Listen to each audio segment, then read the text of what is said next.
Welcome to another viewer comments video where we're going to go through some of the most pressing comments and questions that you have asked over the past few weeks here in November 2018. So stick around to find out how well our indoor wood stove has been working, as well as plywood flooring. Was it a huge failure or DIY success?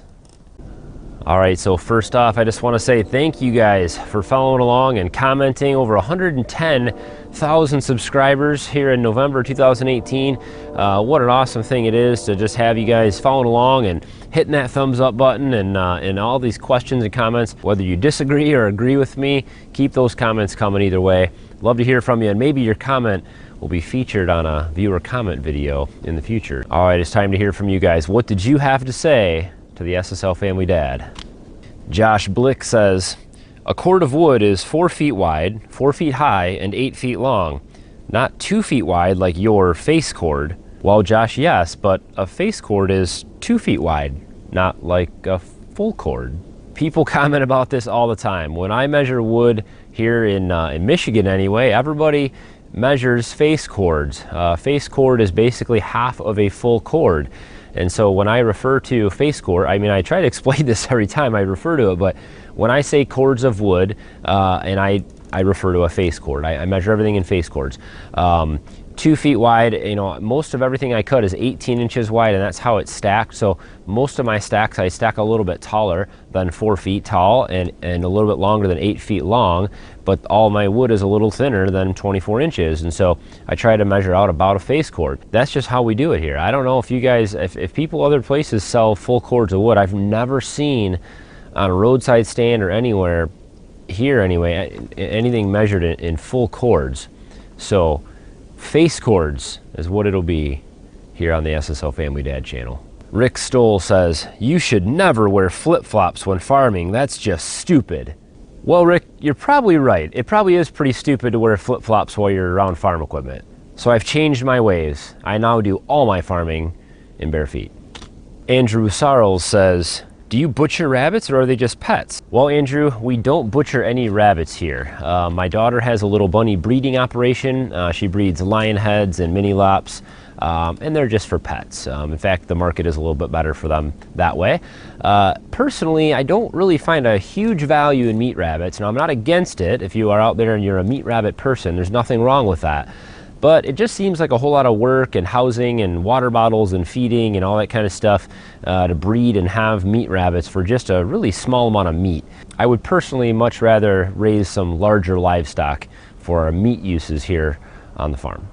Edward Keenan says, do you have problems with the wind? And he's talking about our PVC hoop house or greenhouse that I'm standing in right now.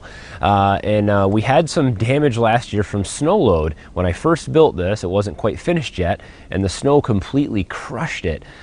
Check those videos out on the channel if you haven't seen them already. What a sad story. But we rebuilt and reinforced, put up a wood beam down the center, which I'm not sure if you can see in here or not.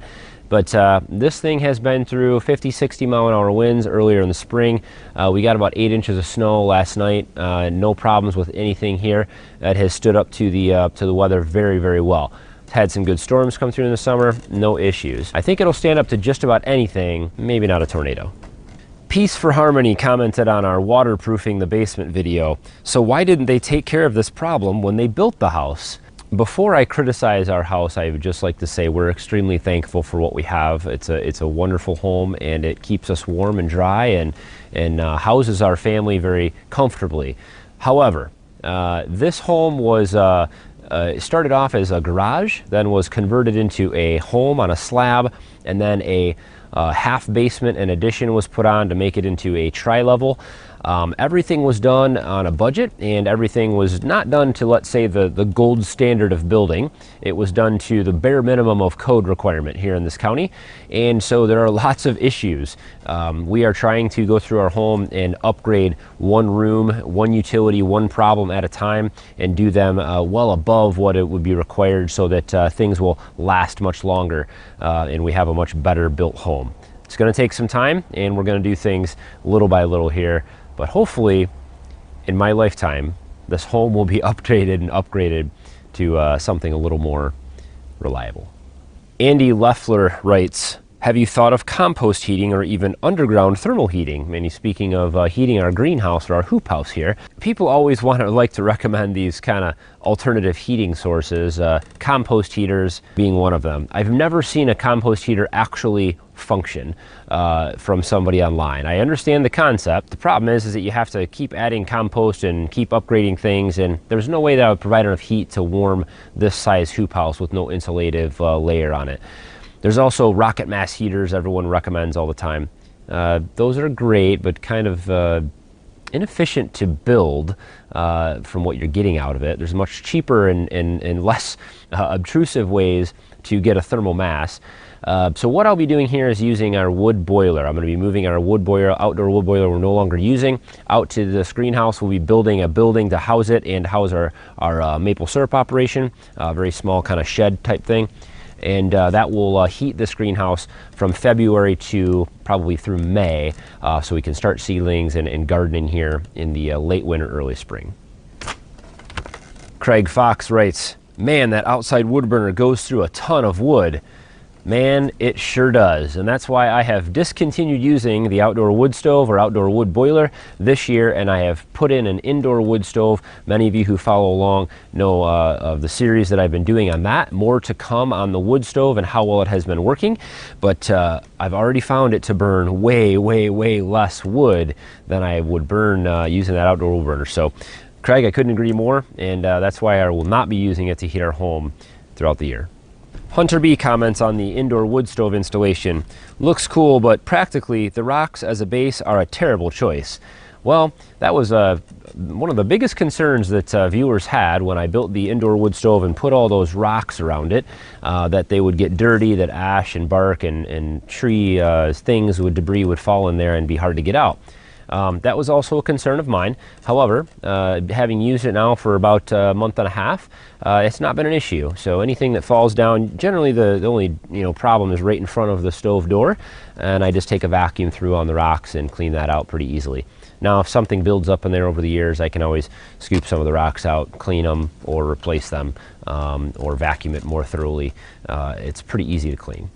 Chevy 6299, a frequent commenter, says, wondering what you do with your ash. Do you toss it in the garden or make soap out of it? Well, we have a lot of ashes from our outdoor wood stove last year and our indoor wood stove now, and I have not used them for much. I'm very careful with adding ashes to our compost or our garden. Ashes have a lot of lime in them, and they can raise the pH very quickly. Most of your vegetable garden and bushes and fruit trees and things like that like a little bit more of an acidic soil, and so you don't want to add too much ashes to your compost or gardens. I also burn a lot of softwoods.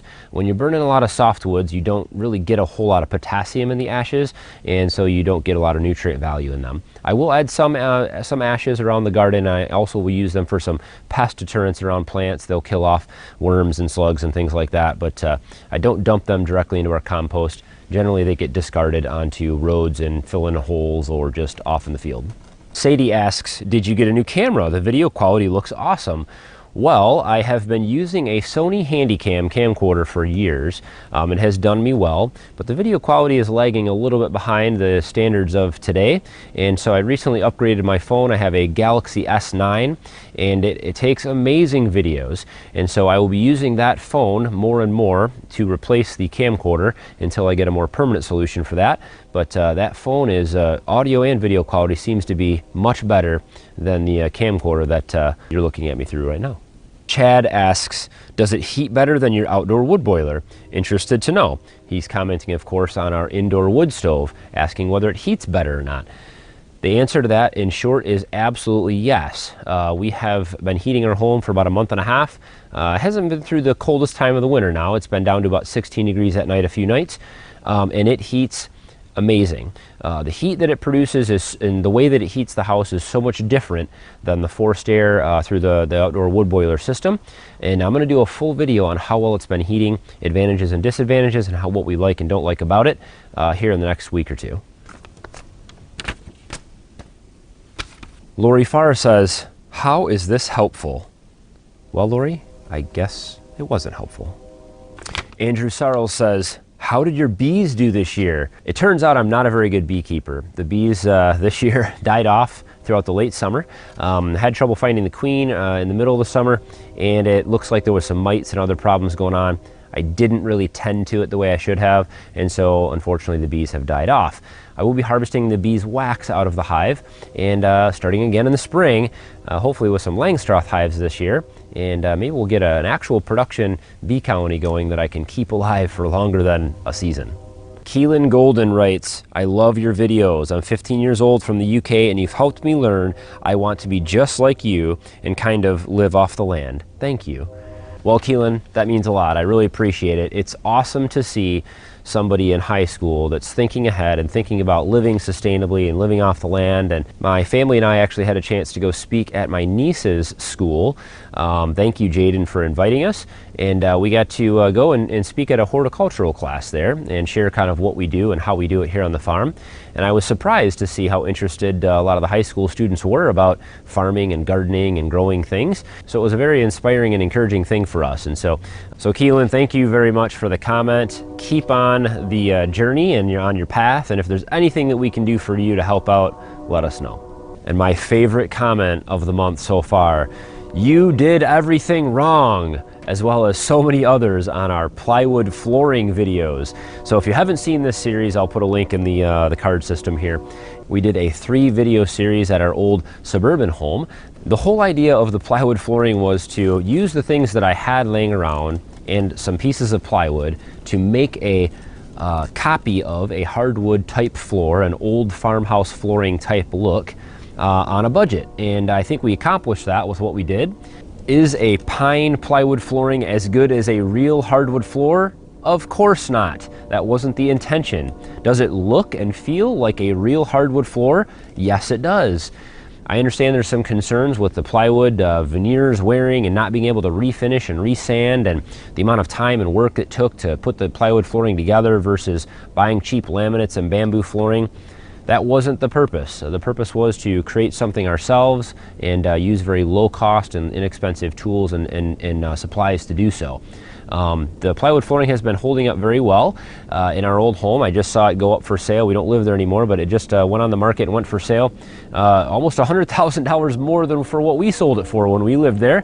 And pictures of the house online showed all the plywood flooring still intact and still going. It seems to be doing very well there.